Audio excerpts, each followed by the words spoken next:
for the info right now. Yeah, now.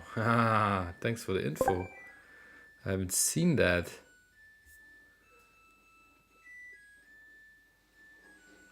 Yeah, that was my mistake. I forgot to plug in the the microphone. Yeah, I've already talked a bit and but yeah,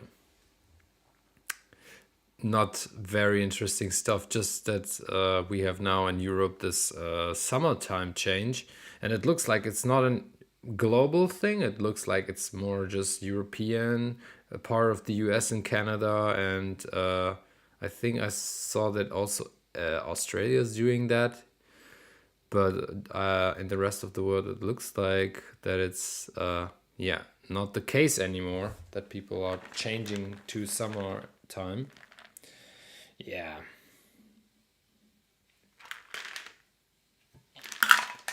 So it's right now in Germany. It's 7. So the usual feedback loop time. But yeah, for some people, it's I don't know. Still, yeah, I don't know. Here and there, different times. I don't know how late it is in Melbourne, for example, where Leo is coming from. Melbourne time now. Ooh, it's 4 a.m. But I think they have also this time switch. But 4 a.m. is so nasty. So nasty. Time change? Do they have time change? On the first Sunday in October and ending first Sunday in April. So it's right now. So they haven't the switch on the same date as we have. Okay, so yeah, that's really confusing. Okay, that's such a stupid concept with these time changes. I don't get it, but yeah, it is how it is. 11 a.m. here. Wow, okay, so 11 a.m. Okay, where is this? Where is here? South America? What is it? 11 a.m.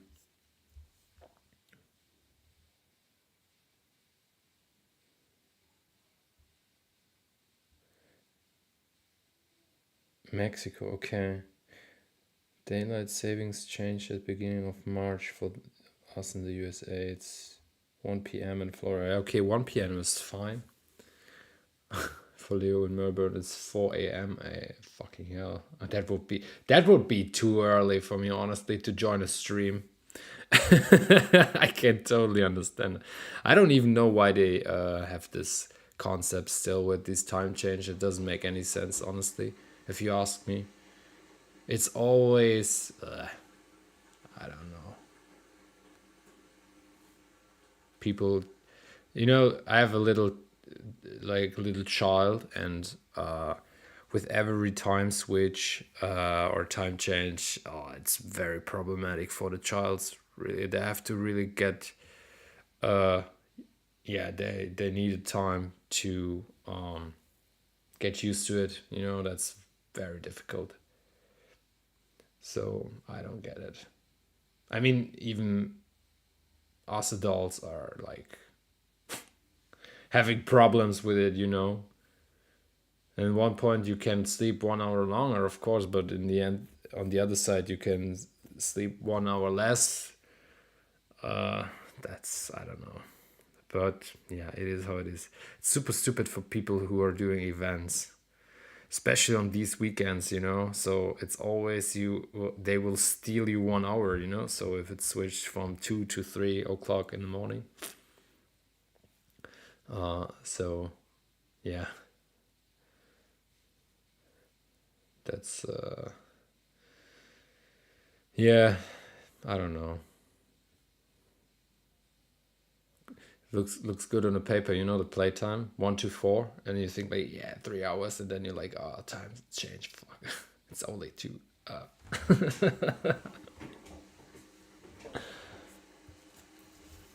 So the list is still very clean, very empty.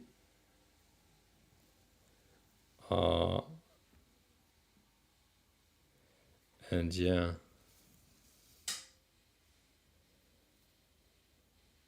you still have the chance, or you can still join the list via link in bio. I haven't done any story or something. I know I totally forgot to do that. Just join the list via link in bio. Here you can see it now down below on the yeah, written down beneath the camera. So if you want to join, feel free. I would say we will start somewhere around 7:30.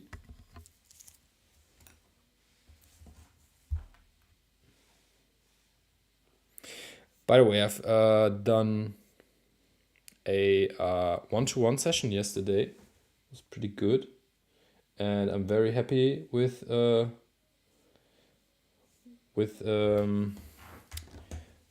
talented guy who did the one-on-one session. Very, very nice. So the result was really, really good. Close to a very round up track. Just a few things, very, very minor things to adjust, but it was, yeah, it was pretty good. I was very happy because it's always, you know, you always see these trends, and you see all these or you listen to so many tunes and so much music, and I don't know, it's very hard to find good quality or high quality produced tracks nowadays, you know.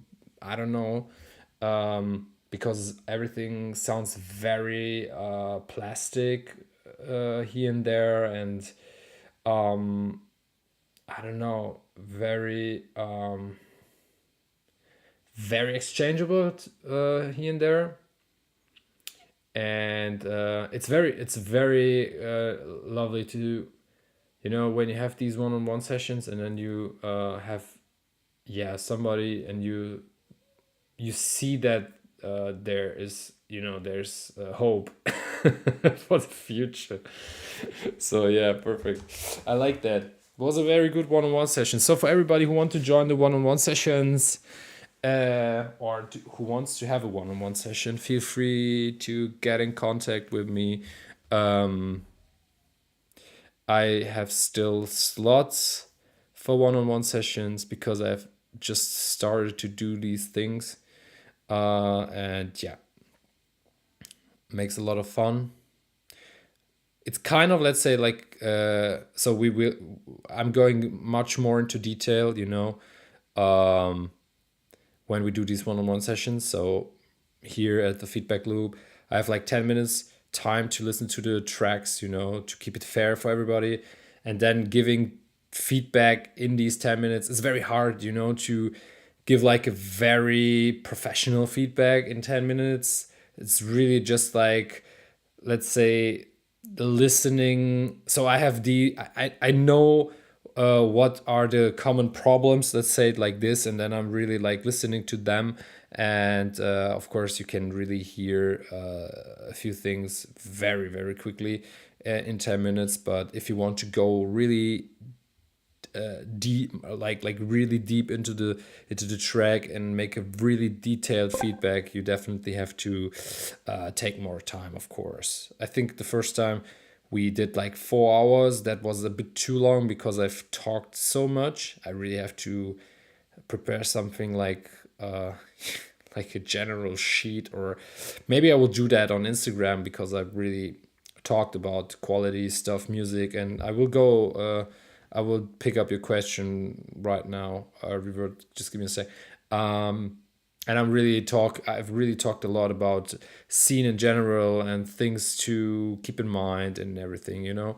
And this took very long, and yeah, we did another 2 hours on the same day, uh, because I thought, okay, that's more than fair to to not waste, the time people are paying for that, of course, and not to waste their time just with informations. So we did another 2 hours, and yesterday we did the second session with 2 hours. It was very good. So it's very empty so far, my calendar, with these one-on-one sessions. I'm doing that really, really.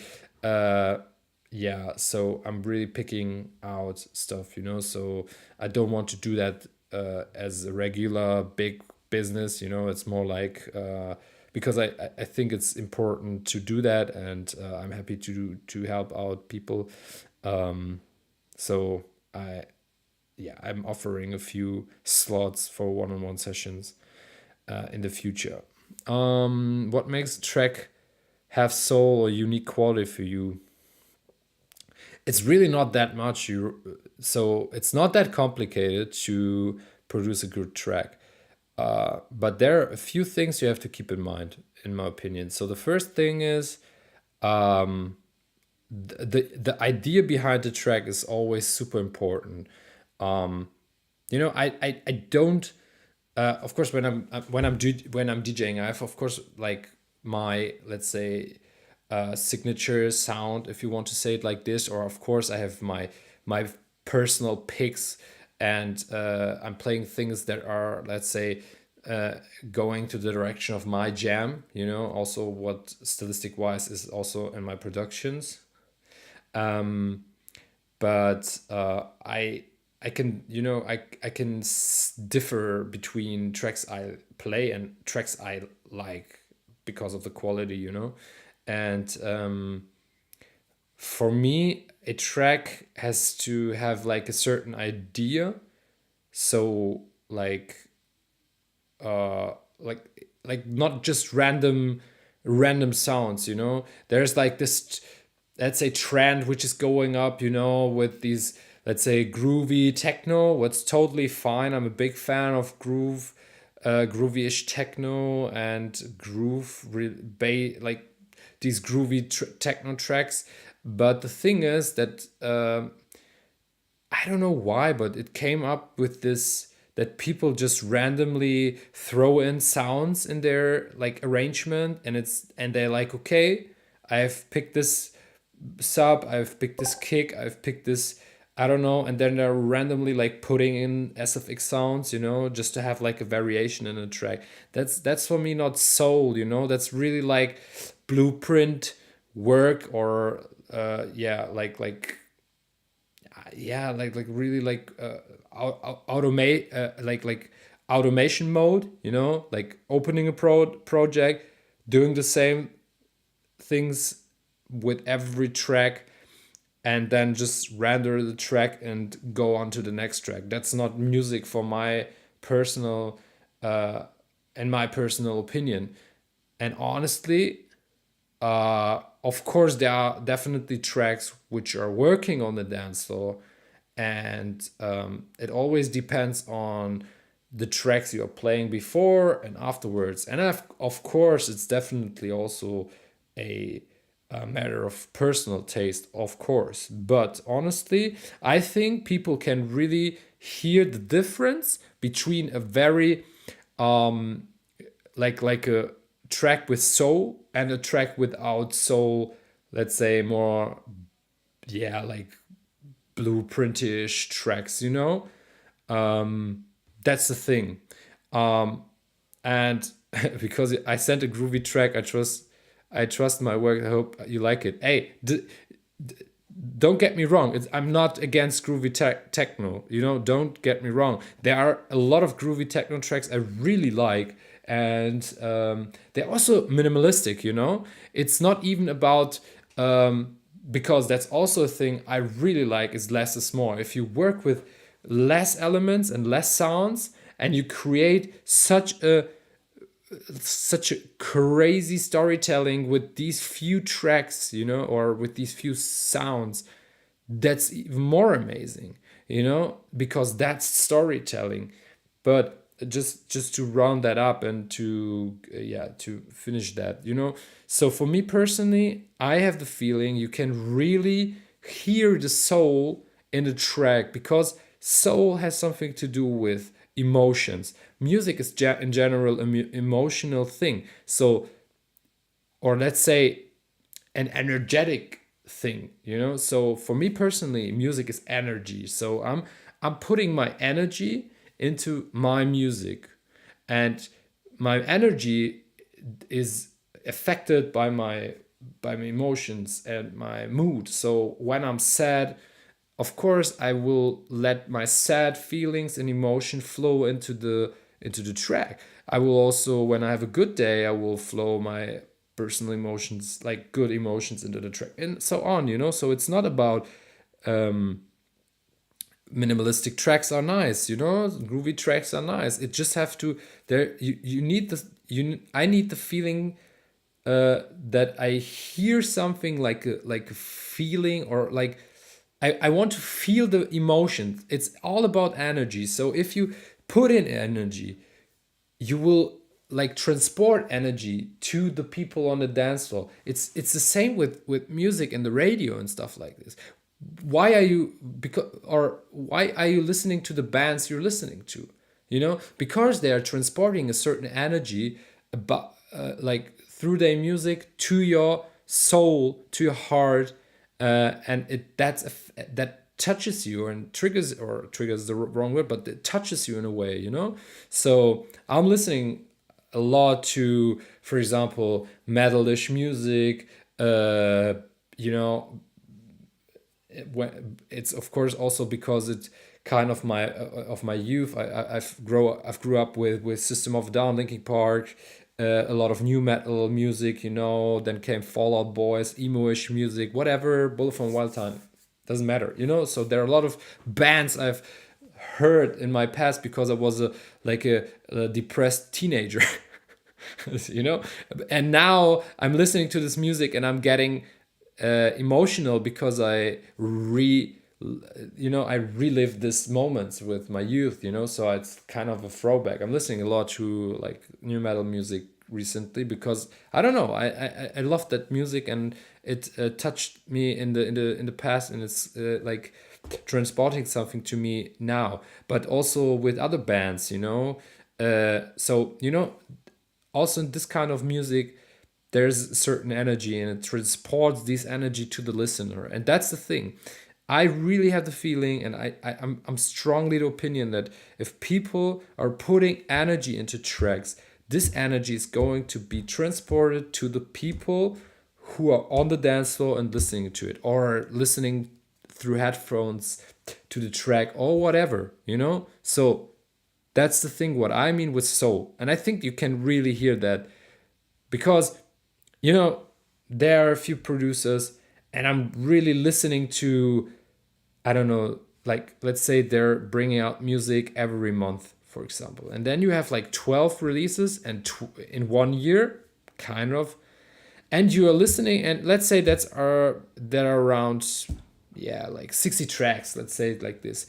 And all these 60 tracks, you will find like maybe, or yeah, that sounds hard, but maybe in the first time you are thinking like, okay, that was the case, for me personally, and experience I made. Like, I've listened to so many people, and I was like, oh, that's nice, that sounds fresh. And then after like 4 releases of the same person, I was like, okay, I heard that now for the fourth time, and it doesn't, it's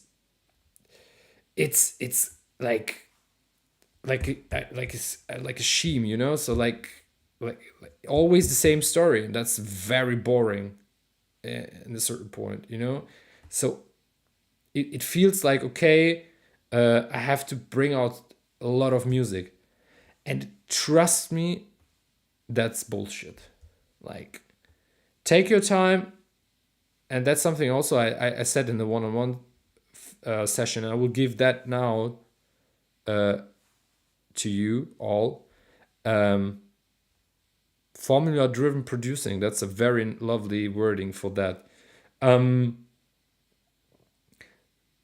will give you something on the way, and remember that and trust me, it will never be different. Trust me. I will put my hands into the fire with this opinion.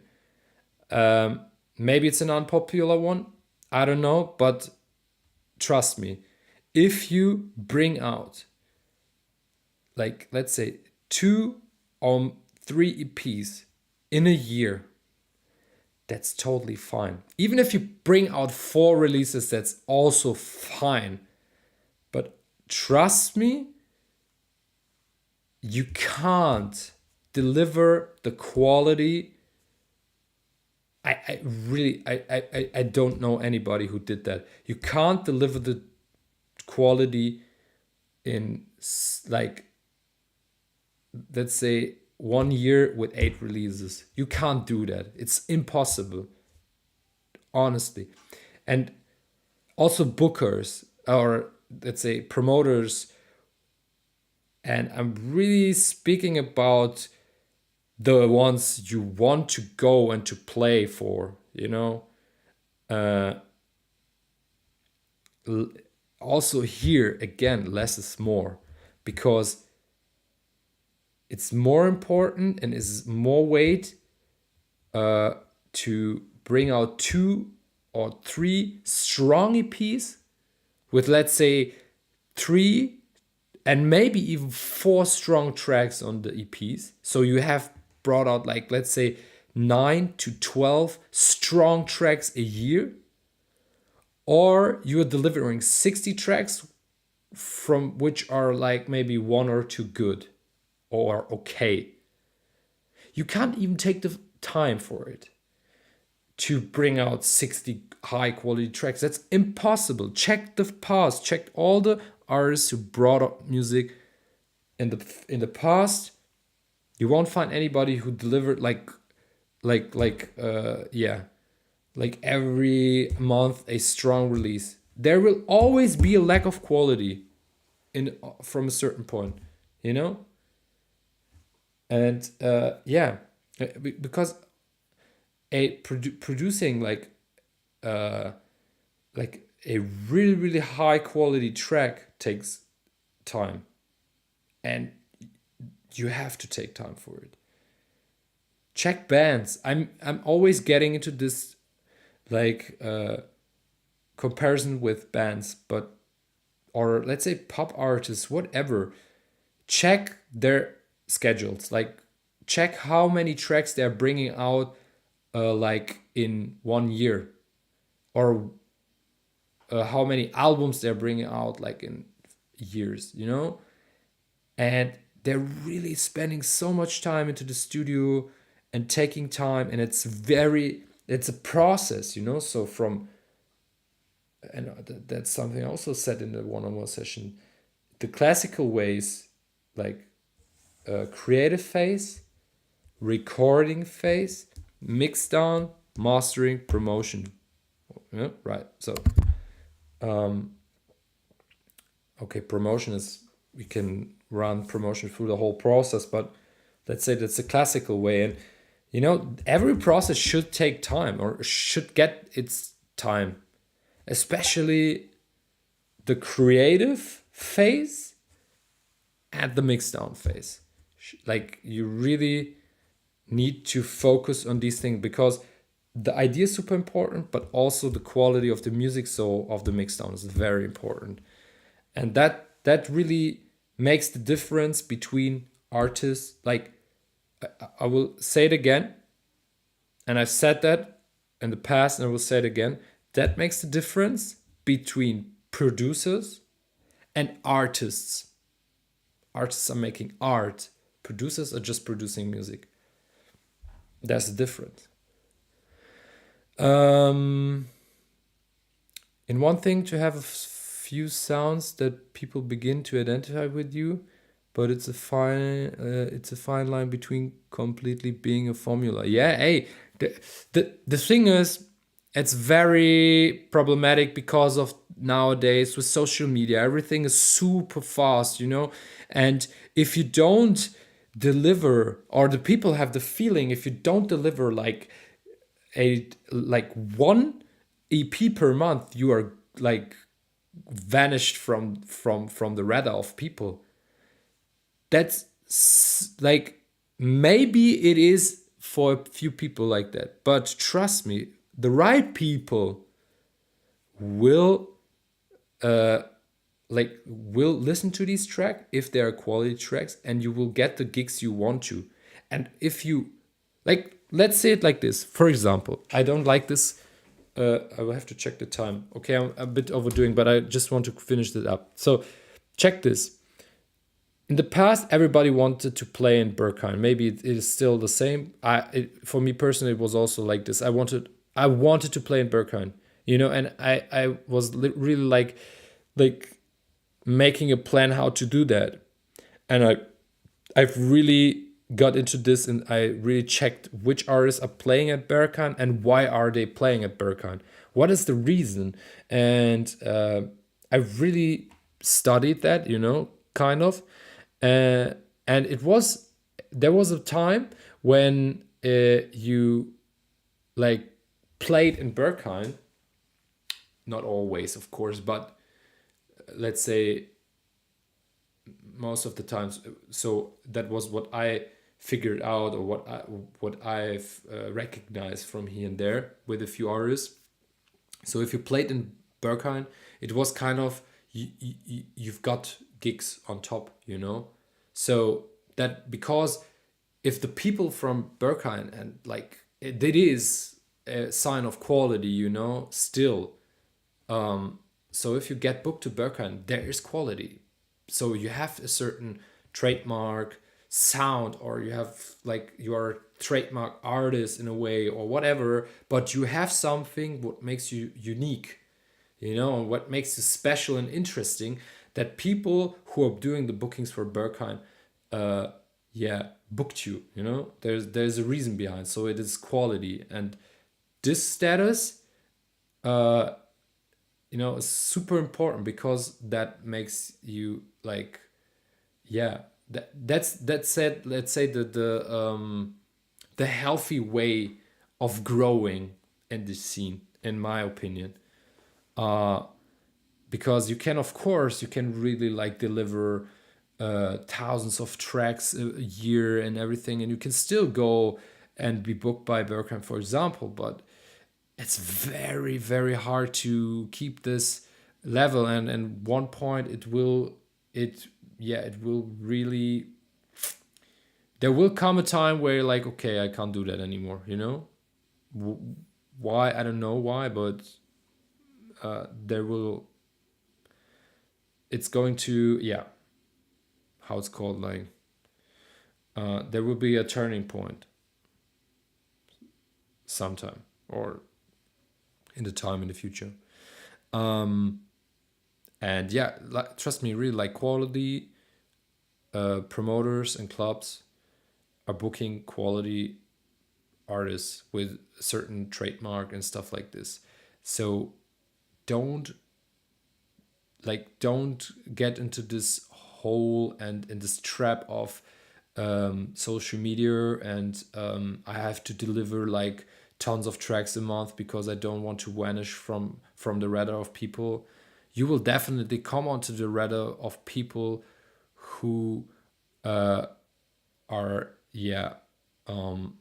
who are important, is the also wrong definition, but who know what they're doing for years, and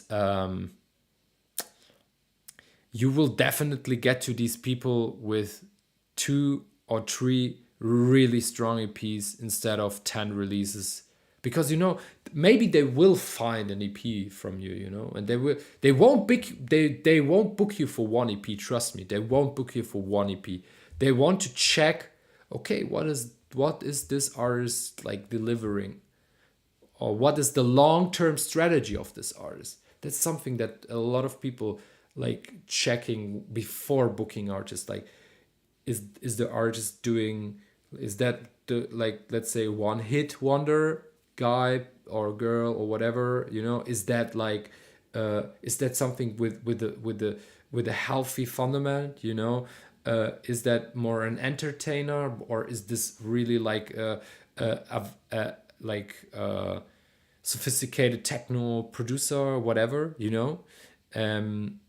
that's something that really like high quality promoters are focusing on. And you will definitely, if you bring out 2 to 3 strong EPs, you will definitely get closer to these people, or the people will get closer to your name than if you put like out 12 releases a year. Trust me. So don't force yourself. Honestly, don't force yourself to produce music. Again, there's really like a difference between artists and promoters, because you will definitely, you can, for example, that sounds stupid, but let's say like this, you will definitely like see a difference between let's say, I don't know, if you go into Temu or Shein, or I don't know how these shops are all called, AliExpress, whatever, and you are looking for pictures, for your flat or for your house or whatever. You can buy there like pictures which are looking like real drawings, for, I don't know, like 10, 15, $20.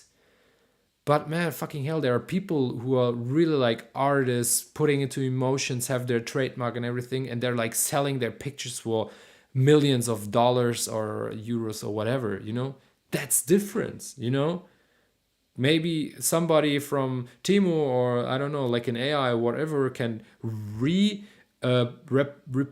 this, but it's still not the same emotions and everything. There will only be one of a kind, like there's only going to be one Mona Lisa, for example, you won't, like, this is copied I don't know how many times, but the only thing it was done in this time, it got these emotions with these like colors and this like I don't know, fucking, so there's emotion inside, it's not like a formula driven production. Thank you for this, Austin. It's really, or drawing or whatever kind of art you're doing, like putting, or good things, that's a common phrase, good things take time. So take the time for this. And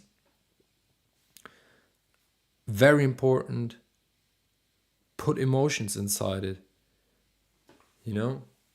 What is music then? Just like sharing emotions with people in a way.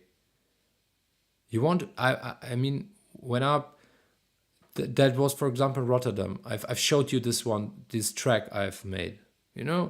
This a few of you heard the track, 8 minute long. I've played this track before Band Clock and Rotterdam, and that was my last track. And I've put so much emotions into this track. There was really like, this track was made like in a very, let's say, like confusing time, where I was like, with ADHD, you have this problems with, it's not really bipolar, but you have this problems with emotions, and you have sometimes this very high phases where you're feeling really, really good, but you have also again like these really, really deep phases. And it was like very confusing time, where was, let's say, in between these phases, but I've somehow made it to come out of this, let's say, deeper phase, but without any problems, and that's very unusual. And because okay, that's going to be too much information, but I've made it somehow to to not get too much into this, let's say, depressive phase and this procrastination phase and stuff like this, and this track was made in this phase, and that was the feeling I had in this track. And then I played this track at Perron, and I saw this emotions on the dance floor, And I really had goosebumps seeing these happy faces in front of me, because it felt like, in this moment, it felt like, okay, the people are also struggling in this moment, maybe, and they are hearing this track and they're like, man, I feel it, I hear it, I can hear what you wanted to tell me with this track, and it's very amazing, and I feel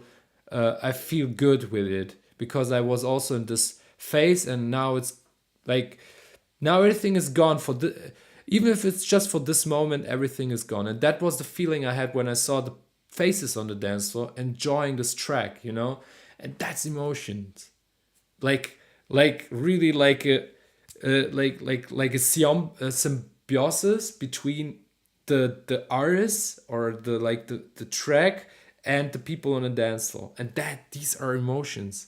I've played in a band, and everything, and when we jammed and everything, it was nice to see all these happy faces, or I don't know, seeing these people enjoying and having a good time, and that's what's important. And of course, you can make that with minimalistic tracks, or also with formula driven tracks, But yeah, I really, yeah, I miss that, to see more people putting heart and emotions into their tracks, and like doing more this, let's say, blueprint work, because yeah, somehow the algorithm is, yeah, forcing you to do that in a way, but you don't have to. So that was the long long monologue, but I hope that was interesting for you. But just let me check the chat real quick. So to be honest, even for me, in the perspective of a consumer, I get tired much more quickly of an artist sound if they release 4 tracks every month or two, probably also because there are more ideas released that are not that great. Yeah, that's also a thing. So I don't know what that is, but that's also something I said in the one-to-one session. You have this formats like CDJ and stuff like this, was what's super helpful. I mean, I have also consumed stuff like this, but the thing is that people, there's a difference between learning from these people, like certain like theoretical things about music, what's important, you need that. But there are people who are like looking or watching this, and they're really like starting to just copy the style one on one, and I want like, hey, what the fuck? Why are you doing this? It's really like, just, yeah, I really just like take this track, or let's say I take this information. I'm really doing this the completely same. That's the reason why my one-on-one sessions are not like this. I had these one-on-one sessions as well, I did a few ones in the past, and I really don't like these ones where really like going to the session, and they're like, okay, check this, that's my way of working, here it is. I have like this finished project. Here it is. Work with that, and you will never have problems again. Fuck that shit. Sorry, but honestly, that's the stupidest way to produce.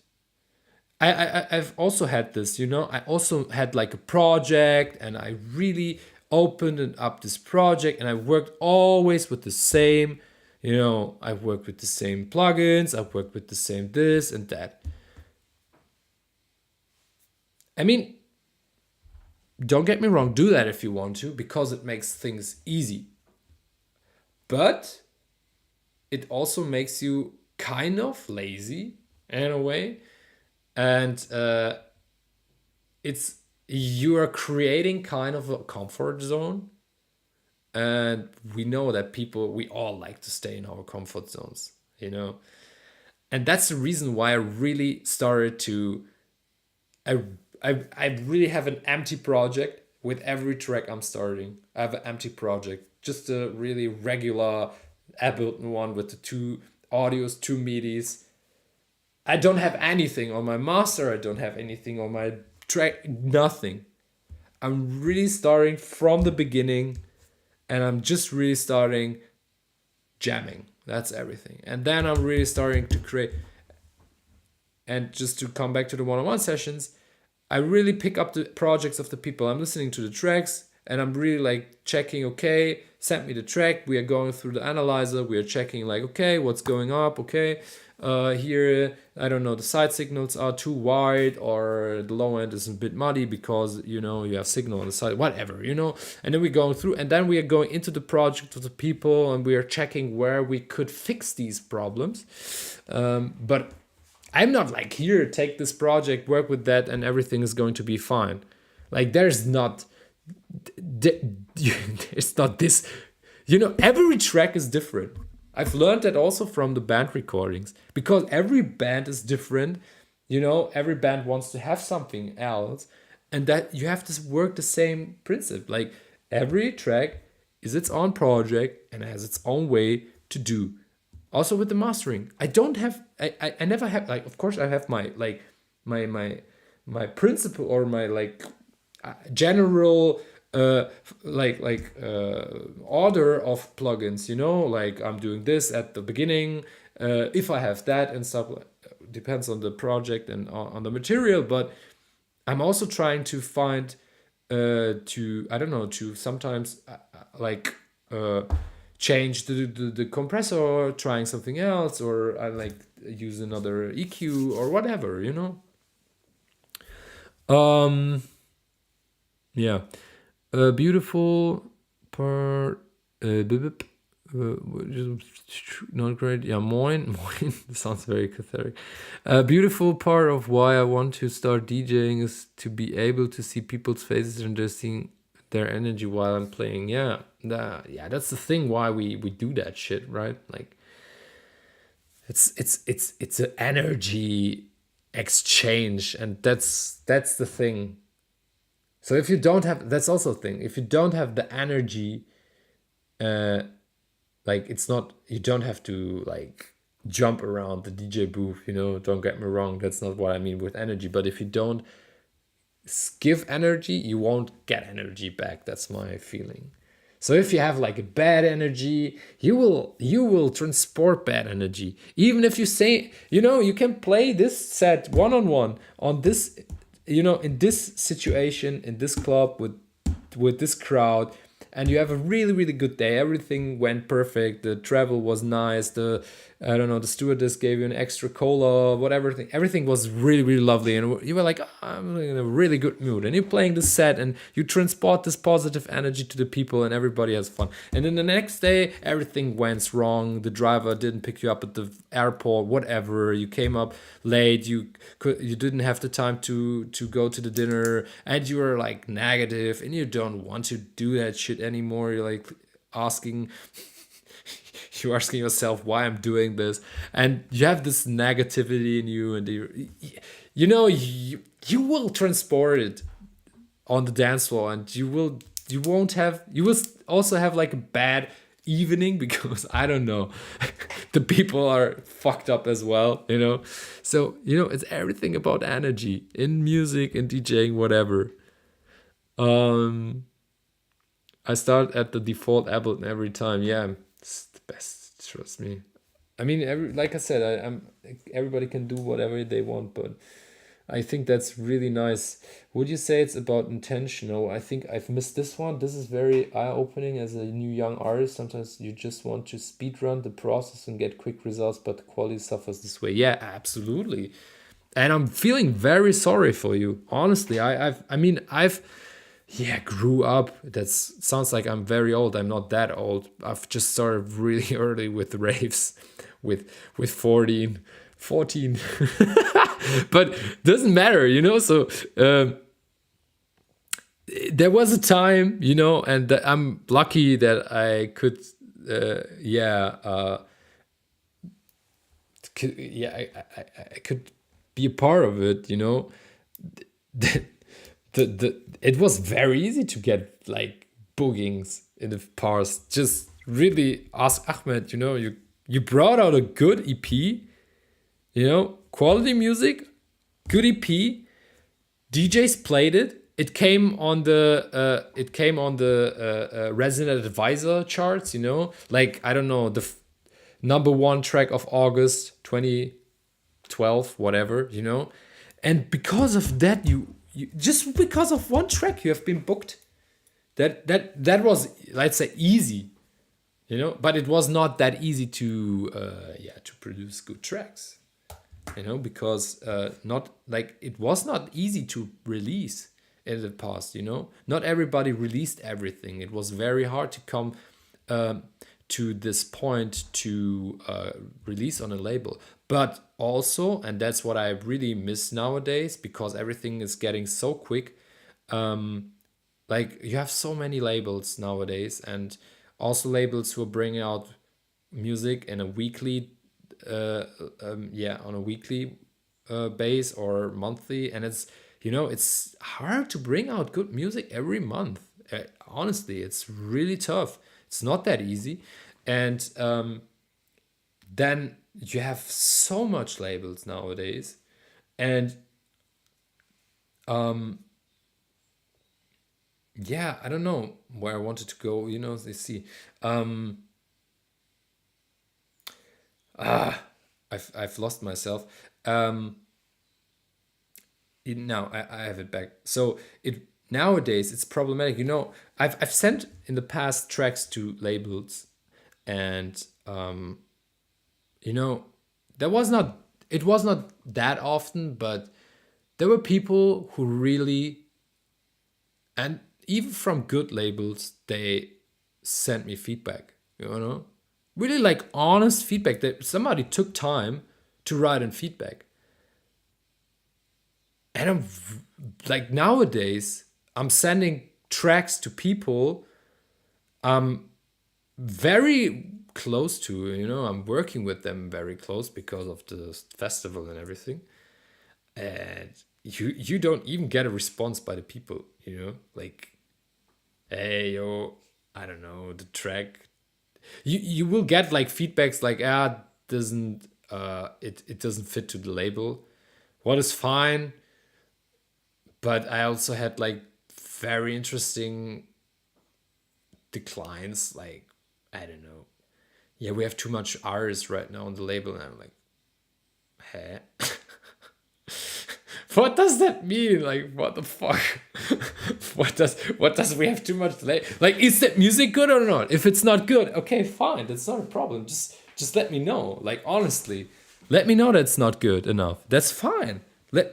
Just share with me what I can do to be better or to make it better. What's wrong with the tracks, And that's, I'm feeling very sorry with the people nowadays, because it's very hard to get good quality feedback nowadays, by, let's say, people who really know what they're doing. So that's also a reason why we do that. And to round that up, we have 8 o'clock. Sorry for that, but it was really, I need to tell you that. But yeah, I needed to talk about that. But yeah, that's one of the reasons why I'm doing that. And now we're coming to the topic, feedback loop number 12. Number 12. And that's the reason why we are doing this week for week. Because for me personally, it's very important to do that. It's missing somehow. And for me personally, it's kind of a mission, a personal mission, to give something back to the people. And it's a win-win situation. I've said that also. Like, I'm learning from you because I'm listening to your tracks, and I can give you feedback. What is good for me, because I'm really like getting experience by listening to the tracks of people and knowing what's the problem. We have a very lovely chat exchanging for about the tracks and everything. That's also very helpful. So I'm learning as well from them. But also giving something back, or I'm also getting something back. Like, if I give you feedback, a proper feedback. I think Instagram went down again, right?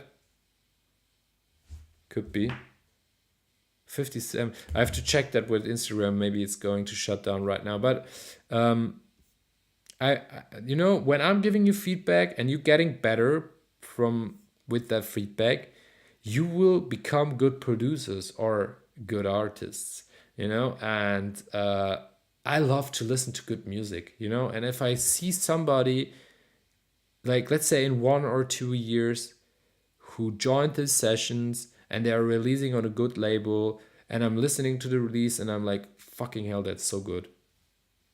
That's a really big win for me personally, because I think, okay, first of all, of course, it makes me happy that the feedback maybe helped out, you know. So my personal feedback helped out, but also like there's good music in the market, and it's not, unfortunately, very hard to find good music nowadays. I'm really honest with you. I have sometimes the feeling that like 95% or maybe even 96% of the music which is coming out is really like not, it's so exchangeable. Sorry, but it is. I mean, check your track lists, check your playlists, and let me know how many tracks you are downloading, and then compare it to how many tracks are coming out every month. And you will get very disappointed. And you will see that the labels are most of the times the same, or the artists are most of the time the same. Remember that.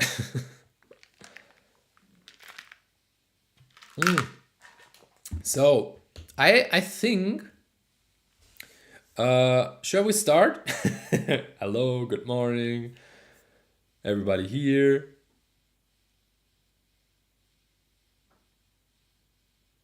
14 is great. Yeah, I had very old friends.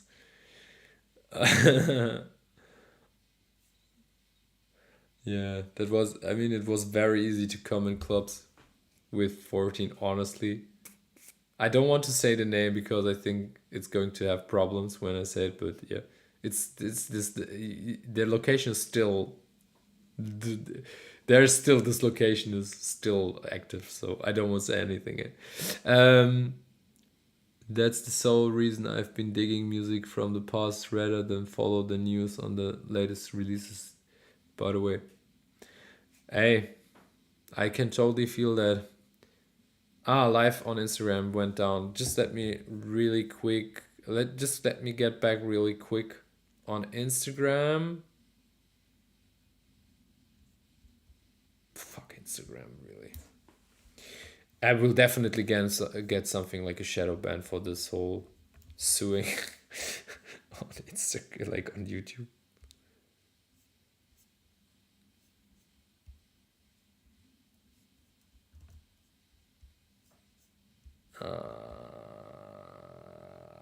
That. Give me a sec. I see that somebody wrote something on YouTube. I just have to.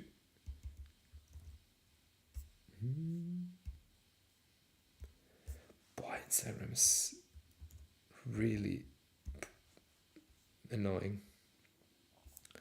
Really, really annoying.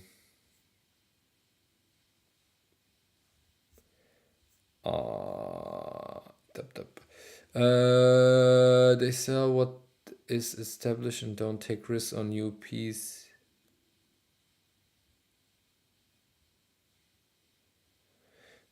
Everything feels like a copy of something I've heard before. Yeah, that was one of the feedbacks I've received. Like, yeah, we are not signing any new artists, and I was like, why? Like, hey, why are you not signing any new artists? Like, eh?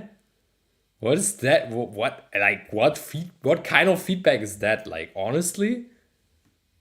But that also a it's I don't know why, but somehow the times changed in a way as well, because it's also about selling things, you know. So people are trying to live from that here and there, and I totally understand that, you know. Um,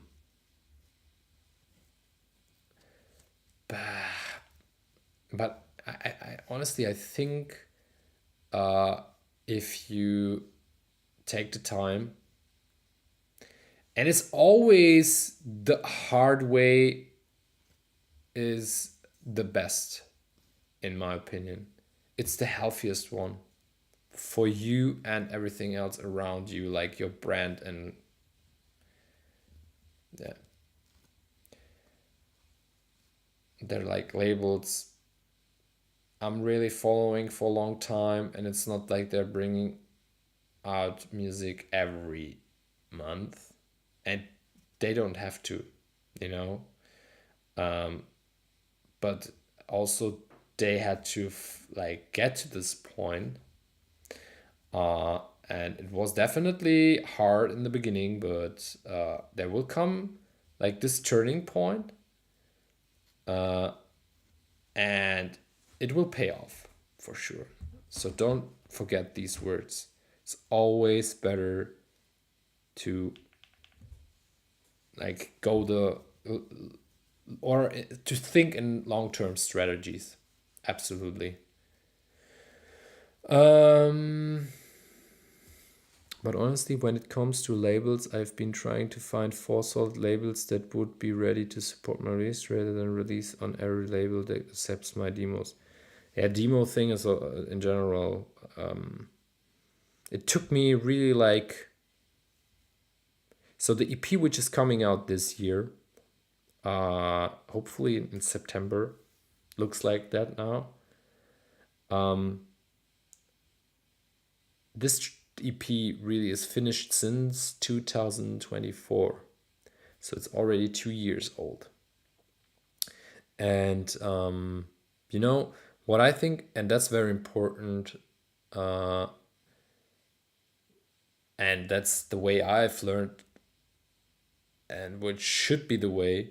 I sent the EP, you know, to one label, and I've waited for the response of the label, because also important to say is I've knew that I know these people, you know, so that's a respect thing. So, because I've heard so many stories from people sending demos like to a label, and the label says, hey, that's a nice track, let's sign that, and then they're like, oh, I'm sorry, this track is already taken, and you're like, what the fuck, how many labels you've sent that? And they're like, oh, I don't know, 5 6. Yeah, holy shit, like, yeah, but I can make another one. Yeah, sorry, like, I don't want to be like labels. Trust me, labels will be like, hey, I don't want to be 1 out of 10. You know, I want to get kind of, let's say, exclusivity thing. That's not an ego thing. I think that's more like really a respect thing. My way of working.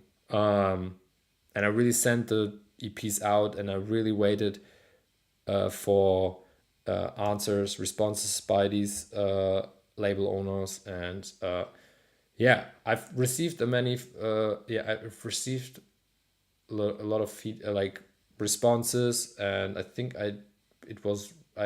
the fourth label I was talking with, and now I'm very happy about that. It's not like that the fourth label is like a B option. All these labels are really on an A option, but you're just, I'm really like going through, okay, which one is like maybe in my opinion stylistic wise the closest one, you know, checking the releases they made like months before the last few releases, and I'm checking like, okay, which are the, let's say, stylistic wise closest one, and then I'm going through. And I also had I've received help for that from one person I'm very thankful for, and I've received about, yeah, especially because of that, I've received a lot of feedback, because the person was making like a bit, let's say, pressure and asked for me a few times, what was very nice. Even after I've worked with these artists like a few times as well, but yeah, it's very hard, like I said, to get answers. Everybody's super busy, and I don't know, maybe even like, yeah, a bit too comfortable, or they're not feeling well to give people like, or to decline people, like, yeah, it's not good enough or whatever, yeah. Okay, not even sending Dinos except to people that I know or mutuals I've got on no hope in sending demos anymore. Yeah, I feel that, but really don't get, yeah, don't just go on. Trust me, keep going, keep going, keep going, keep going, and even if you have to release it on your own. I know one person who released this EP in 2022 on his own, and this guy really went through the roof, production wise, and he showed once that he is a good producer and a very interesting producer by releasing his own EP or just self-release on Bandcamp. It's also a way of working. You just have to get into the right people in the end. People will buy your EP, or you are sending it to the to DJs, and they will play it, and they will, yeah, they will come through your name at a certain point, and maybe they're like label owners coming to you, and they're like, okay, let's do that. Let's plan an EP together. How long would you say is a good amount of time to wait for a response from a label? Because I send something out and never get a response. When isn't a... It's really hard to say, honestly, because it depends on how much time you want to give the people. I mean, I've really waited. Maybe I even waited a bit too long. What's always good, and that's something I think, I don't know if we will have time for listening to tracks. I hope so, but maybe we have a more talkful live stream today. What I would always recommend really is, so first of all, number one, don't send demos out to more than one label. Maybe somebody sees that in a different, somebody sees that differently, but honestly, I would send it to one label you really like and you think that would be a good spot for my EP. Then really like send it out with a personal message. Really, I've received so many emails for the third room where like really I can even read by the text that it's really like a like general text, like a really general email. Sometimes you even see the CC and you see like there are hundreds of emails inside. What is super stupid. Trust me, nobody will answer on these emails. Honestly. So, first of all, one label. Second, personal message why. So this is your EP and why you want to join the EP, or why you want to join the label. What came into your mind to send the demo to this label? I know, for example, the labels I've sent my demo were all labels I'm playing the music, from. I'm a big fan of these labels, and for example, hey, I'm playing a lot of music from your label. Really personal. What you feel about this label? What does this label? What kind of story you have with this label? What's your personal relation to this label?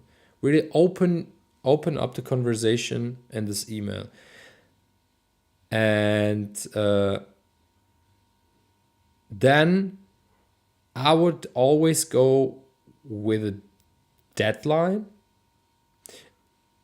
So I would also say, okay, hey, look, I've sent this demo now just for you, and I would like to give you the chance to listen to the tracks in this time period.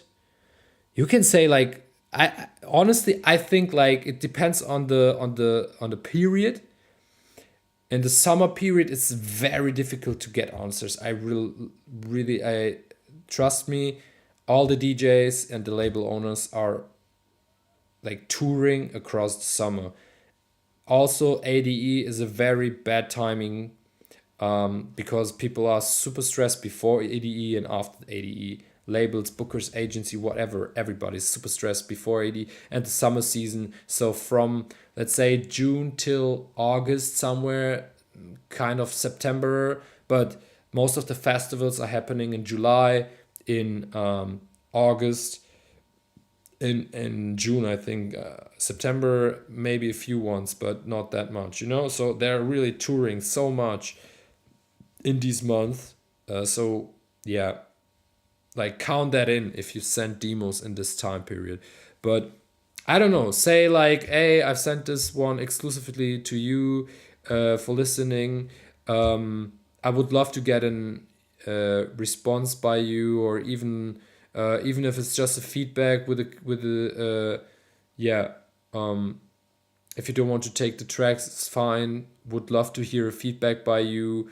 I will keep these tracks for you on hold until date X. And that's totally fine.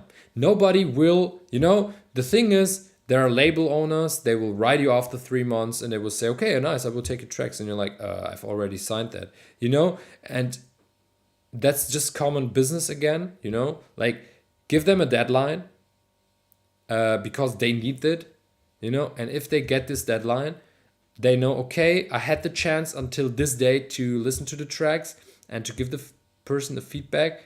And now I'm listening to tracks and I'm really like, fuck, why I haven't listened to this EP before. I will always go with that. Honestly, I think that's the best way, because I would like to see that, that people are sending that to me really special and with a story. I've already like released, I'm also doing the podcast series, and I've released a podcast by a young follower who was really like writing me a very, very personal email with a set, and on his profile picture he had like the Third Room shirt on, and he was really like, oh, I love your label and the work and everything, I'm getting super inspired by everything. And I was like, and I love your I don't know, that was in 2020, I think. I love your events, and I was on this and that event, saw this set by this one, it was amazing, and I've listened to all the Stone Techno series releases, it was something like this. And I was like, okay, he sent me like a few tracks, but he also said I would love to join like for podcast series if it's possible. And I've listened to he recorded like a live set especially for the podcast series, and I was like, come on, I will give it a shot, because it was nice, it was lovely to see how he spent so much time in writing this email and everything, So the personal approach touched me, and yeah, like I said, I think working with deadlines is super important nowadays in this business related topic. It is business in the end. It's art, but it's also business. And nobody can be pissed afterwards. If somebody's pissed, then it's not really your problem, Let them and let you, Let them be pissed, but let you give them a deadline. It's very easy, So you are not wrong, You said, okay, man, you have time until this date. Listen to it or not. After that, I will try to find another label. That's totally fine. That's really like, you gave him a shot. You gave him or her a shot. You gave him or her a chance to listen to the tracks. Uh, it's 8:20.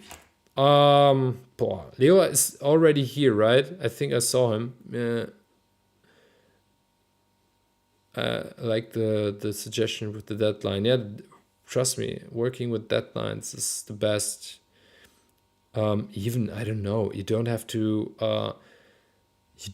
send them like you don't have to send the EP like one day afterwards to another label. You can still let them like 1 week or something, or you can make like a, let's say, deadline, and you send them a reminder with, okay, I would like, I don't know, extend the deadline until then and that, but afterwards I would definitely go. You don't have to do it like that, but you can do however you want. I think, yeah, professional, transparent. I think transparency is the best thing in the way. So nobody can be pissed afterwards because they had all these facts, they had this email, and honestly, they are receiving these emails.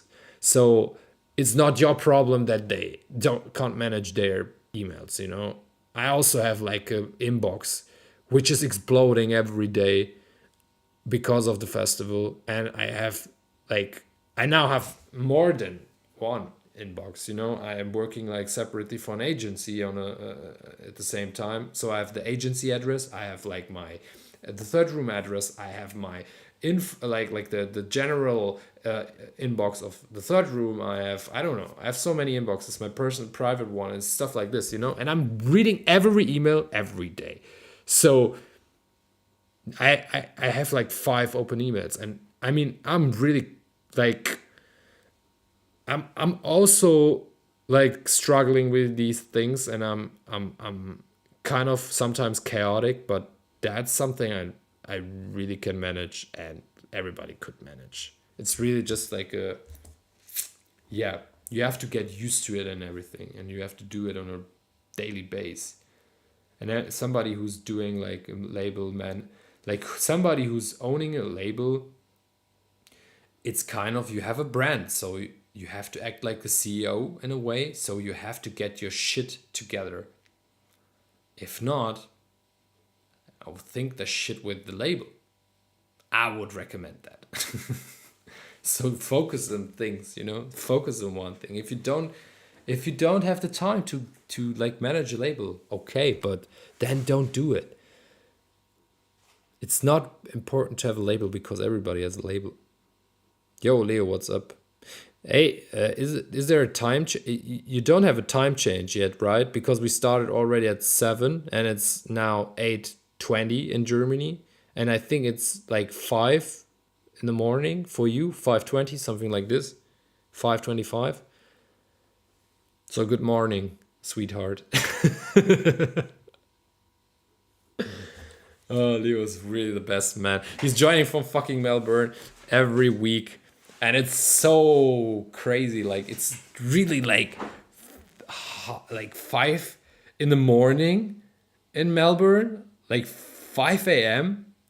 Man, I'm so deeply sleeping at 5 a.m. A little baby. 5:23. Yeah, crazy, mate. Ah, okay, I've really talked so much. It's not today really a good morning. It's not a feedback loop. What shall we do? Like, we have like 35 minutes. What shall we do? I will play the ball over to the chat. You will decide what we are doing now.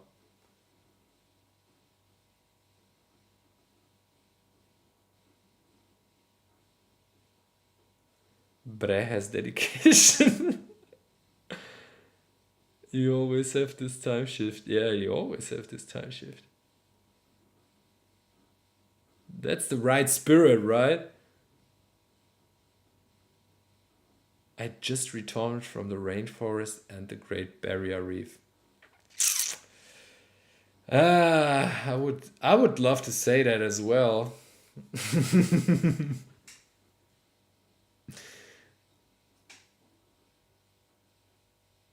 Let's all vote one track to listen to. On good maximum respect, Leo. Okay, you know what we are doing now? That's going to be very crazy. Let's vote on one track. It's hard to vote, you know? Because the people on Instagram don't see what the people on YouTube are writing. Um, just give me a sec. I always wanted to test out this function. There's like this random button. It's like new. And I don't know what's happening. So maybe it's like randomizing. And let's say, yeah, one of the best experiences in life. Yeah. Just let me think about that. Do I have like a dice or something?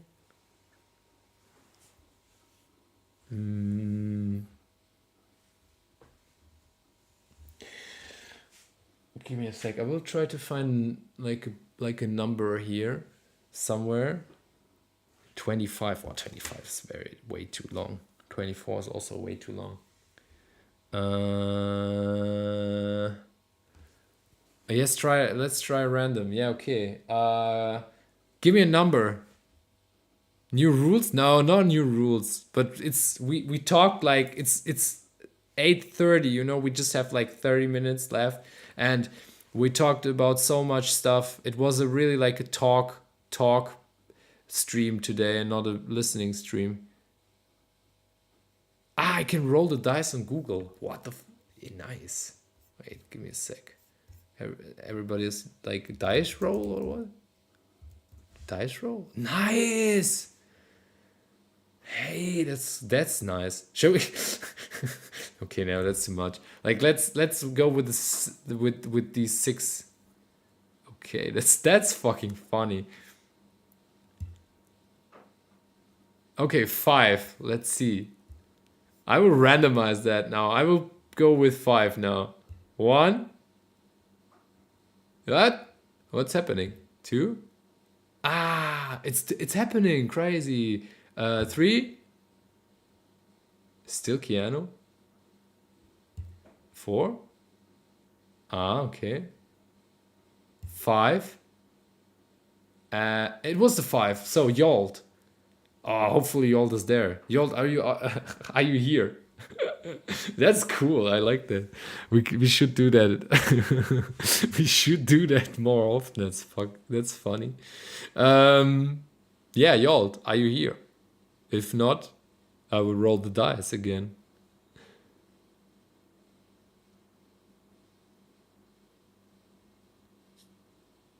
That's funny.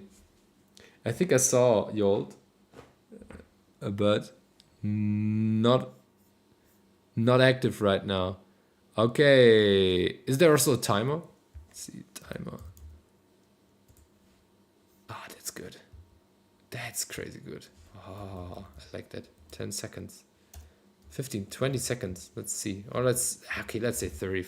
Fair enough. Yolt, where are you? 30 seconds. Today's really so close yet so far. Yeah.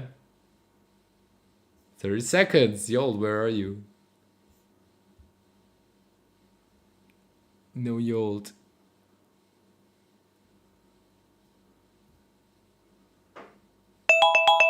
Ah, okay. So, yeah, it's okay. Okay. Don't need the sound. So, let's roll the dice. 4. Oh, let's see. Roll the dice. 1, 2, 3. Again, be reader. 4. Ivan. The lucky one. The lucky one. Random again. Yeah, of course, random. We will random it. This is actually so fun. Yeah, I like that as well. So, Ivan. Not sure if I showed you this already. If just skip it. Mind the bass. I've not found the time to rework this track, but it would still be nice to know if this track is still missing some thing. I feel like it does. Just can't get. Okay, let's see. I'm such a lucky bastard. Leo, just to ask you, are you disappointed that you are not on the first place? I don't want to be unfair because Leo was the first one. I mean, Leo is always the first one on this, but I still want to because Leo's, let's say, the one who is really joining every week, and yeah, is the number one track provider here on tracks of the month, fucking like feedback loop. Oh god, I love gambling. Me, 16 years old, yeah, I also loved gambling. I've lost so much money in gambling. No, all good on your side? Okay, good, all good. Okay, perfect, thank you. I really appreciate that you are taking that easy. Thanks, mate. So yeah. Okay, let's listen to Ivan. 10 minutes. Or let's make it even easier. We will listen to the track. I will try to give feedback during the track. So 4 minutes 34. So everybody's getting 5 minutes. Or let's say the length of the track. That's also okay. Then we will still maybe make a few tracks today. Meanwhile, I'm making steak and fries. Nice. Today's very special edition. 5 minutes. That's fine.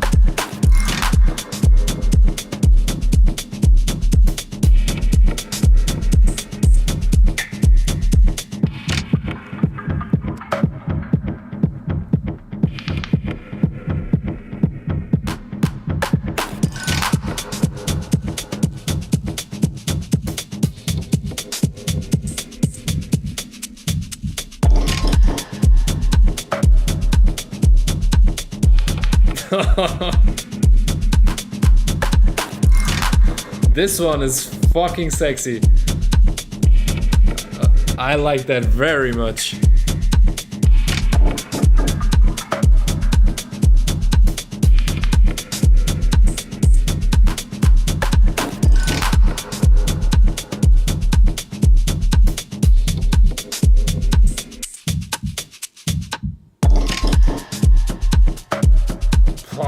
This up and kick.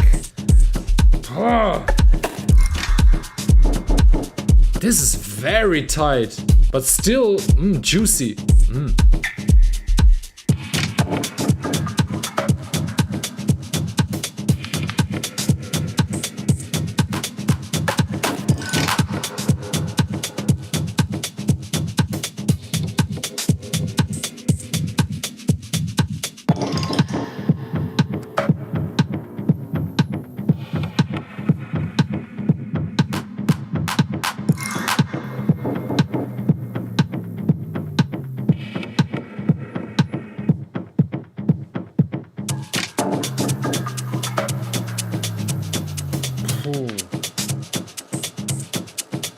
Somehow I'm missing a dub chord or something, you know. There's one in the back, but still juicy track, eh?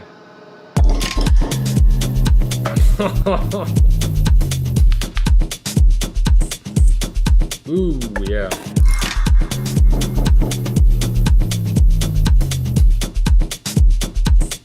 Yeah, it's crazy ass vocals, Smoothie Man.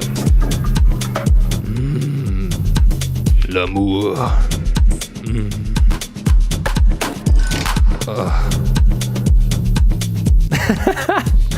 Really deep, nasty vocals. Yeah. Holy shit, this track is so fucking nice. I like that very much.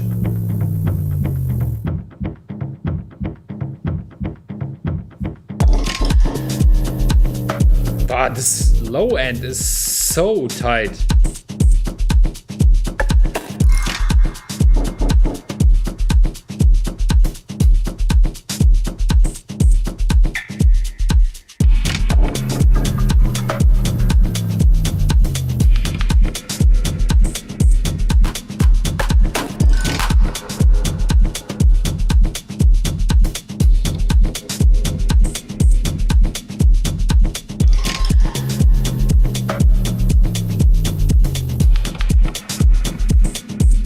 I don't have to say anything about the track. Honestly, I maybe just I would love to hear like maybe a second version with a dub chord or something, or maybe like with a pad or something, which is giving kind of an ambience in this track. But also this track is fine how it is, honestly.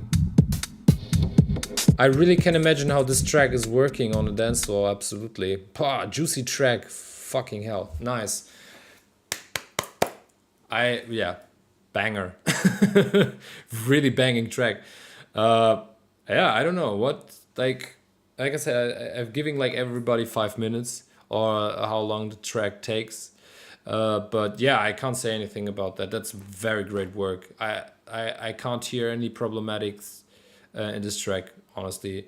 I would need to listen to it very clear, or like yeah, like going into the sound with maybe with Wavelab, checking everything properly, but that sounds really good. Yeah, great sound selection for sure, absolutely, very good work. Yeah, absolutely, I really like that. Sounds so tight, man. And that's the thing, like it's not that much, it's really less is more. It's not overloaded, but still you have this. You have everything you need, man. You know, it's not that problematic. It's really like you have twists, you have like happy, not accidents, but you have like these twists and like changes in the track, and you know, there's like things are repeating somehow, but it's not like it's getting annoying because you still have like these very subtle changings and nuances, and it's yeah, very nice. Love that track. Thank you very much for this one. I would release that for sure. I would definitely bring that out. It's a very nice track. So don't forget, I'm doing a label maybe in the future. So keep that in mind. Okay, let's roll the dice. Roll the dice. 3. Thank you very much, Jon. 3. Let's go. 1, 2. Austin. 3. Ha, Leo. There you are. So you haven't been put that much on the list, so, or in the back of the list. So here you are. I will put it on hold for you. Yeah. Hopefully, I would love to bring that out. So we already have like 2. I would say we have 2 tracks I would love to bring out. That was the one from Biarritz and the one from Ivan now. But there are a few ones by Ivan I really like. Is it random today? Yeah, a bit. Today we changed the rules a bit because it's already 20 minutes before 9, and yeah, I've talked so much and we said, okay, we'll do it very random. Leo, where are you, my friend? Shall we start your track? That's nice. Okay, you're here. Let's go. Not too much.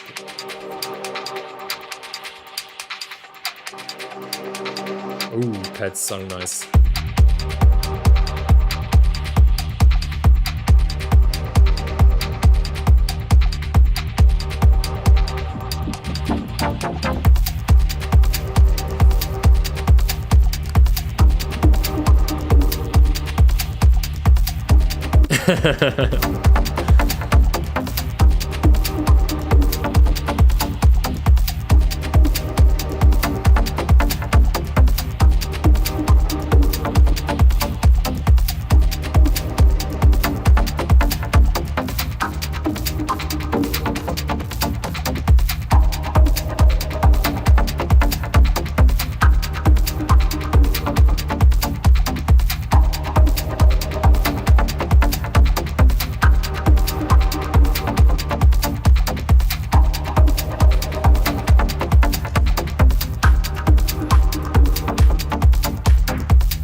low end sounds better.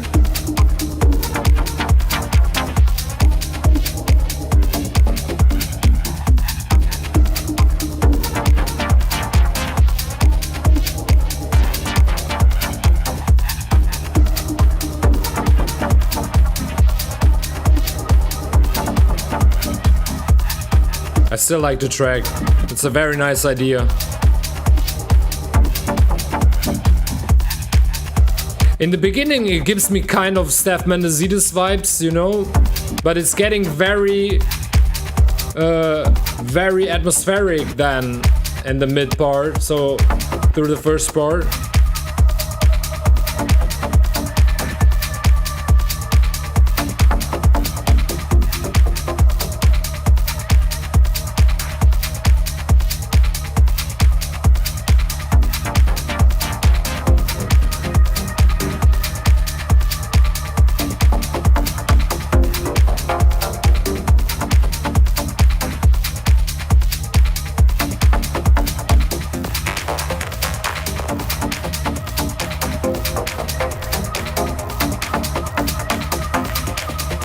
Then the mids are floating very lovely in the track.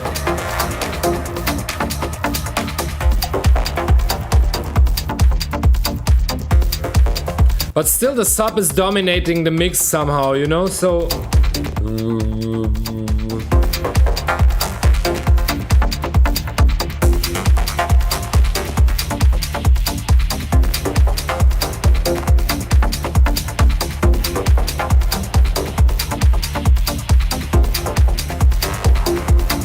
But I maybe you don't have to turn down the volume of the sub again or more. I don't know, are you using parallel compression, Leo?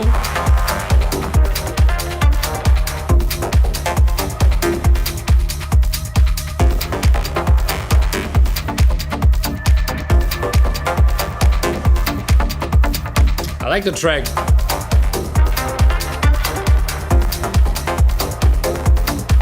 I like the progression of the track.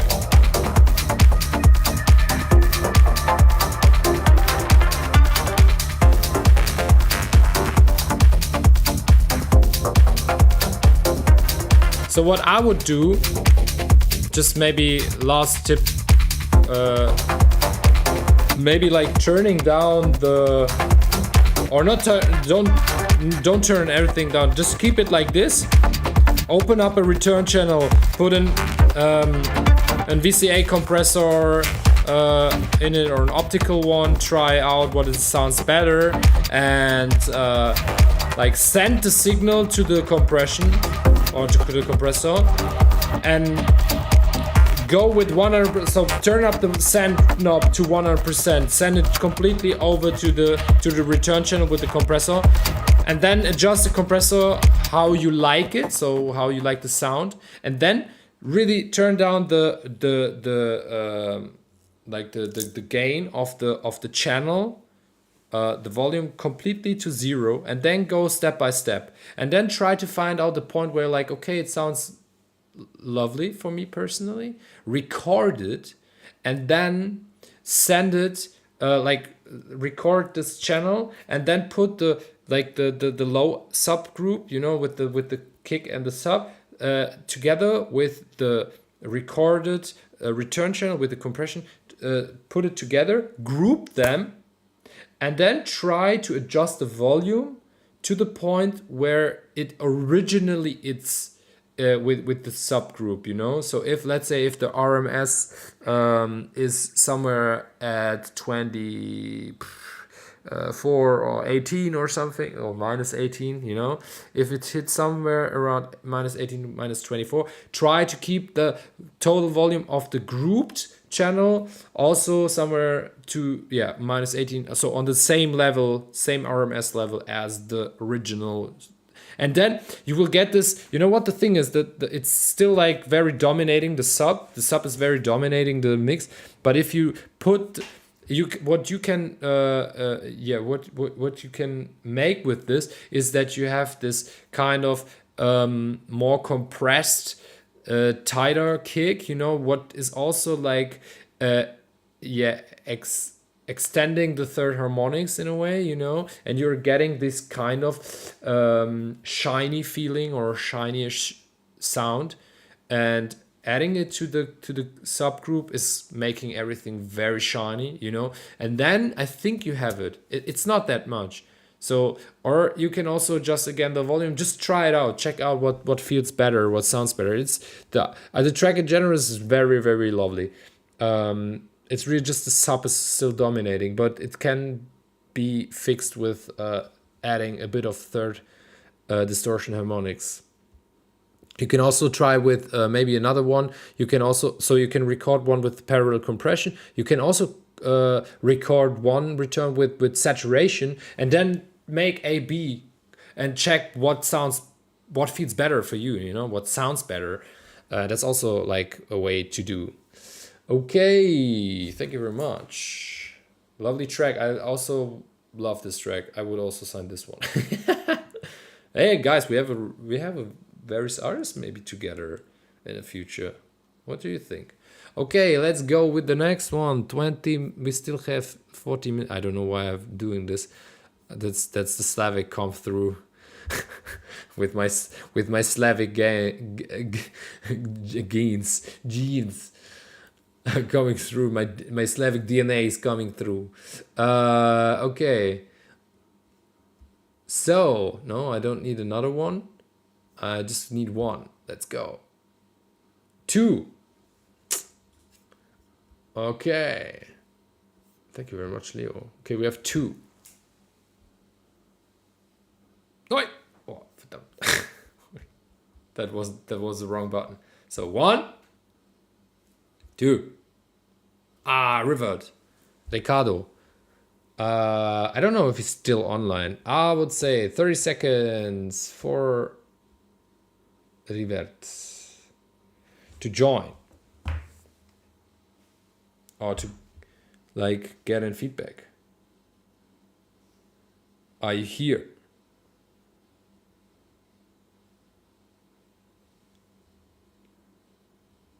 Hello, hello. Lost Jen. You are Revert. Okay, sorry. I thought you were on Instagram. Okay, nice. Good. Okay, let's start without any breaks.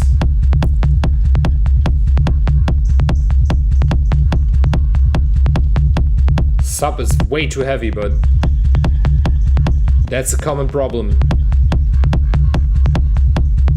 You are not the first one. You won't be the last one.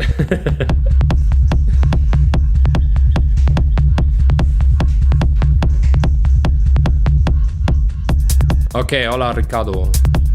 Glad to have you here.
Groove is grooving.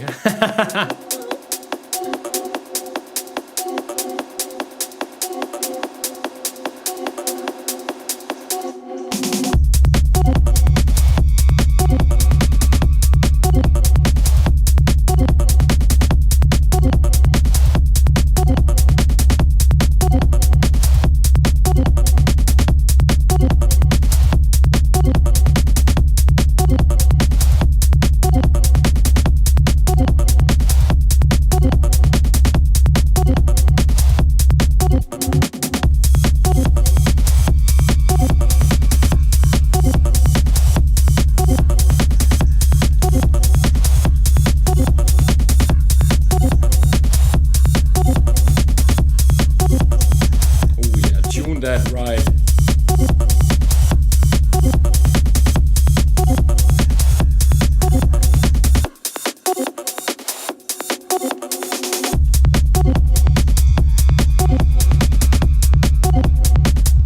So far so good. I'm very like looking forward for the second part. I hope there will come like new things.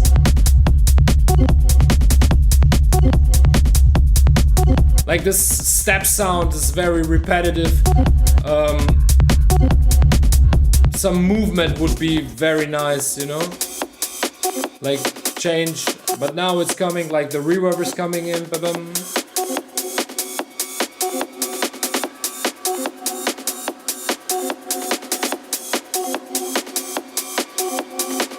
Like a tone shift, you know, would be nice, or like adding like a tone or something, delay. I'm very excited what's happening.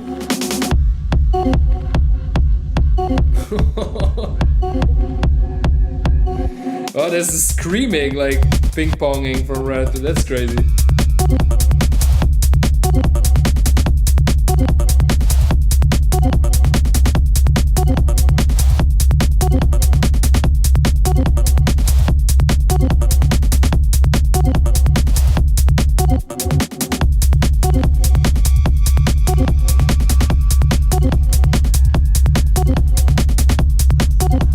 Now I need more now, right? You know, so I need something now.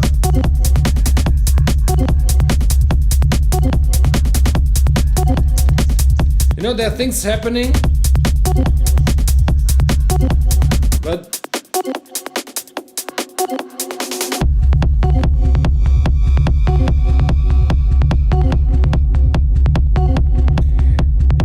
so the base of the track is nice, you know, so in general you have a really nice fundament. It gets my day started. Yeah, the track is nice, the sub is a bit too heavy, you can really hear it on the click of the kick. The kick is not coming through because the sub is very like dugging it. And the kick is getting lost into the sub. So balancing that would be one thing. And the second part is somehow not that strong as the first part. You know, until the first break you have good things. Then in the break is nice, but I still need like variation of this chord. So you have this lead sound, you know, with just like dum dum dum dum dum, and it's really like dum dum dum dum. Like movement, you know, something like, I don't know, you can add like a reverb or delay and can play with that, for example, or you can like maybe even switch the tone of the sound, or really like getting crazy, adding a second sequence, or you know, something like, or maybe even like change the point, you know, the step of the sequence, like now it's on, I don't know, on the second, on you change it on the fourth or on the third one, and trust me, you will really like, after the break people will like, what the hell is happening right now, you know? So something like a kind of variation would be nice, and a really like a surprise effect, you know, especially with these groovy like minimalistic tracks, which are good, you know, but this is a track that's definitely playable, and it will definitely get the people going on a dance floor. So it's a really nice fundament, you know. But you know, the thing is, that's something that I would play it, I think, but I don't know, you know, I wouldn't maybe listen to it in private, maybe that the explanation, you know, because it's very static. And it doesn't, that's what I mean, for example, with storytelling, you know, you have this lead sound, and it's you know, it's the main role of your track, and if the main role doesn't change over the whole track, then you have a very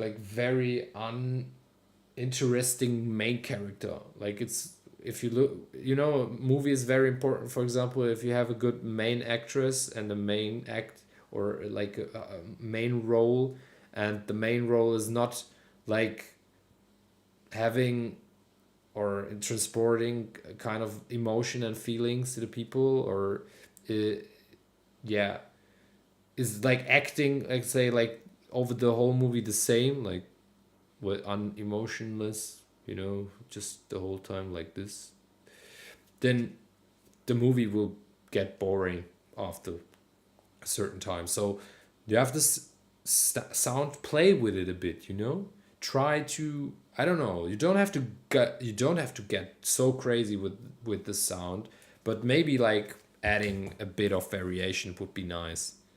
So 5 minutes left, and we will still have time for one track. Thank you, Rivert, for joining. And usually it's not the case here that we're rolling the dice. We have a but maybe if you join next time, you will see it. So we have the 4. Let's go. 1, 2, 3, 4. Keanu. Where's Keanu? I think Keanu, it's Quasar is Keanu, right? I don't know if you are still here. So let's give 30 seconds for Quasar or Keanu. I think it was Keanu, right? Quasar.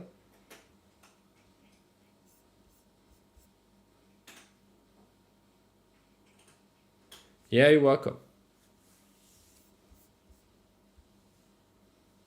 Quasar, Keanu, I'm not sure which one.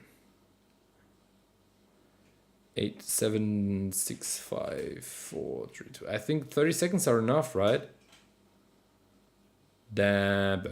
Okay, let's roll the dice. We will definitely make another one. 5. Come on. 1. Again, Keanu. 2, 3, 4, 5. Yold. Yold, are you here? Maybe it's your time. Maybe it's your time right now. Yold. Fast. Let's see who's going to be the last lucky one. Is it going to be Rita, or is it going to be Austin? If Yold is not coming back. Ethan. Yen, is that you? Like Yold, Ethan, right? I'm here. Nice. So Yold, right? Should have removed Keanu, but hell yeah. Should have removed Keanu? But yeah, hell yeah, Yold is here. Yeah, you're right, but okay. €5 on 3. So okay, Yold, you're the last one. I hope that's fine for everybody. Let's listen to the track. Last track for today. I don't even need a timer. Fuck that shit.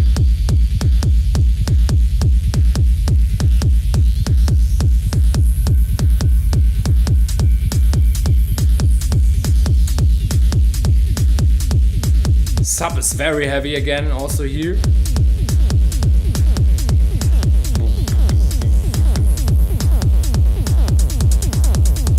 Also, this hat is very peeking out in the mix, like it's very hitting in the ears.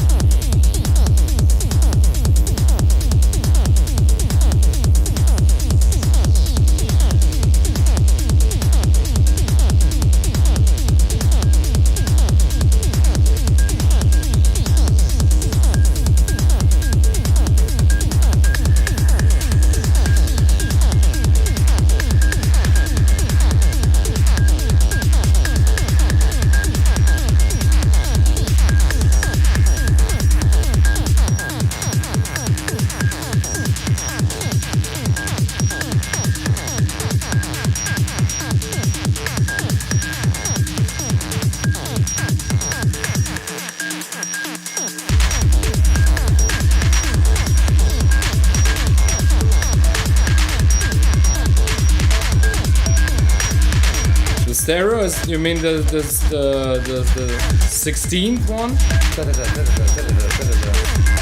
I think it's panning, right?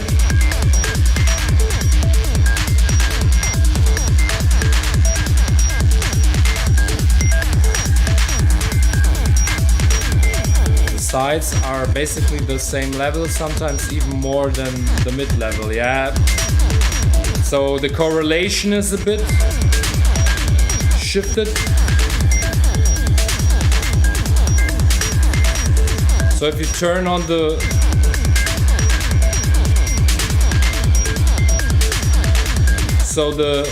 if you turn it to mono, the track will fall apart.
So I like the sounds and everything. I like this bleepy-ish, very deep spacey vibe, you know.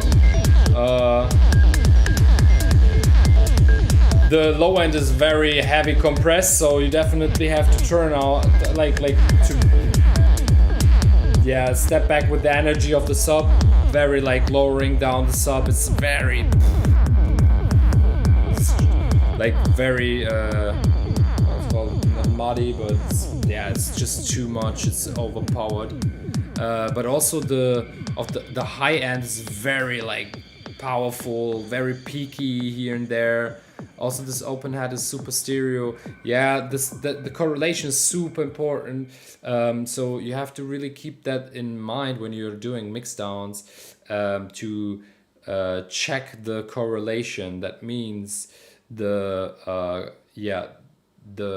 relation between the mid signal and the side signals. So your side signals, it's not good for them to be louder than the mid signal. If you just try it out, if you take like for example, you put like the utility, if you use Ableton, on the master, and you're turning on the mono button on the utility, you will recognize how your mix or your track is really like falling apart, because most of the informations in the mid range and the high range are happening on the sides. And if you take them away, the sides, you won't have these informations in the mid range anymore, or they are super thin and super low volumed. Okay, the live stream on Instagram went down, but I won't go back to Instagram. It doesn't matter, honestly. Yeah, we'll turn off the live stream on Instagram. Shitloads going on. So busy, erratic, need to listen to it again. Yeah, there's a lot of things happening. So you have this very nice, lovely bleepy-ish main lead sound. I like that, and I'm a big fan of these kinds of sounds. But like I said, it's of course, in the end, it's a matter of taste, and again, depends on how your approach of music is. But these are tracks you are putting into, like, you can't play them standalone, you know. It's more like a track you're playing looping in to another track, for example, or whatever, you know. And people are using this bleepy sound not as the lead sound of a track, but more as a, let's say, bass fundament, groove element, whatever, you know, on as a layer for another one. And you know, it's always good to keep an eye on the lead sound to produce more like standalone tracks and to tell a certain story, you know. uh damn, made damn steak and fries killed me. Food coma, food baby incoming. And it's always important to keep that in mind and to like to put kind of a story and movement into the lead sound, you know. And yeah, with that you will definitely come closer to a standalone track with a certain story and emotions and everything. But in general, you have a nice approach. I like that. Like I said, I like these uh, very energetic low end heavy kicks and everything, like this boom boom boom boom boom boom boom boom boom boom, which is really like very fast forward and forward going. um, Not always easy to play these tracks, I know that, but if you have them in a right balance, mix them balance, then it's very very lovely and you can play them very good. So low end for sure, sub definitely overpresent, definitely have to check that again. High end is very peaky. I would also check the resonances of the heads, and the stereo. Check the stereo mono relation, so the correlation, and it has to be more. So you have in correlation minus and plus one. You know, if you have an analyzing tool, it has to go into the direction of plus one. You know, minus one is very bad. Zero is, nah, let's say also not fine. it it would be the best to be close to plus one, you know, with the correlation. Okay, I would say that what is it for today. It was a very it was a very funny session and a very interesting one. um Also for this track you can use some Kospitsky track for reference. I don't know. I haven't heard Kospitsky tracks for a long time, honestly. But maybe, yeah, check that out. Yeah, it was a lovely session again. I'm done for today. We are done for today. We definitely have to do that more often with the talking. I've already wrote that in the Discord channel with a few people. I would love to do more the Q&A things, you know. So yeah, would be lovely to do that, and maybe we will add another day or something for just Q&A things and talking about the music industry and production in general, not feedbacking any tracks or something, or just talking about in German we say Gott und die Welt, like God in the world. Yeah, but let's see. We can do whatever we want. We are free to do whatever we want here. Mondays are reserved for feedback loop still, even if it's today just like 35 minutes of listening to tracks actively. But yeah, we will do that next week for sure. And yeah, until then, I would say thank you very much for joining again. It was a lovely time. And greetings to all of you, positive energy to all of you, and much love to all of you.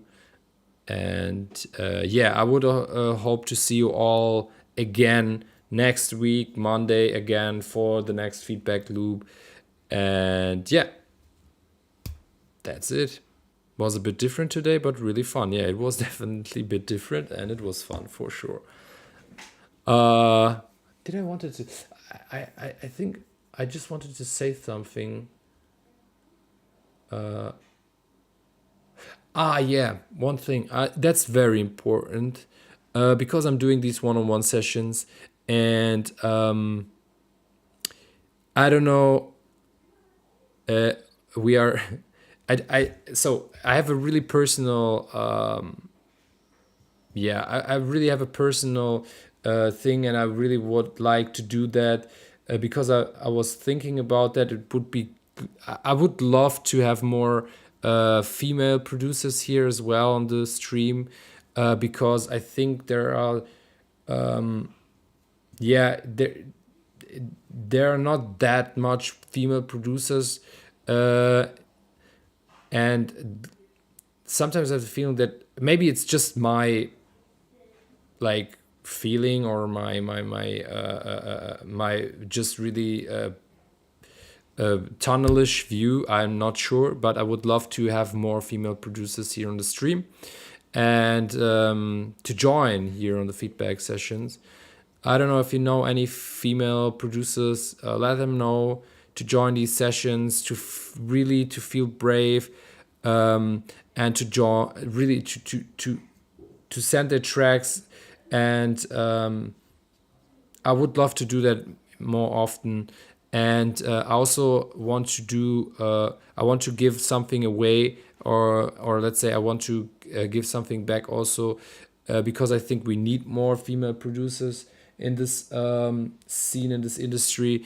And if you know any female producers, let me know.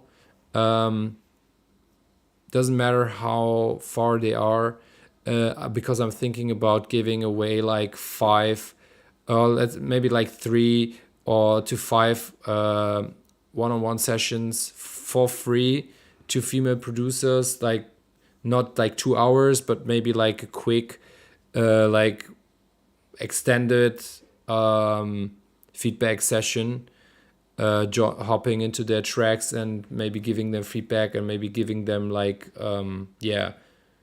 or let's say Flinter people, not only like female artists, like Flinter people, to give them the possibility to work on the tracks. And because it's like I said, it's for me, it's like a personal mission.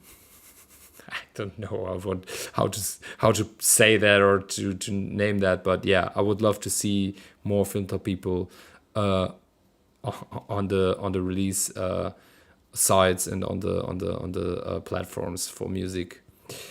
Like I said, let me know if you know somebody. Would love to see a few people, and like I said, I would like to give something back, and something like maybe 3 extended feedback sessions for 3 to 4, 5 feedback sessions for female producers. Yeah, that was it. Thank you very much. See you all next week on Monday.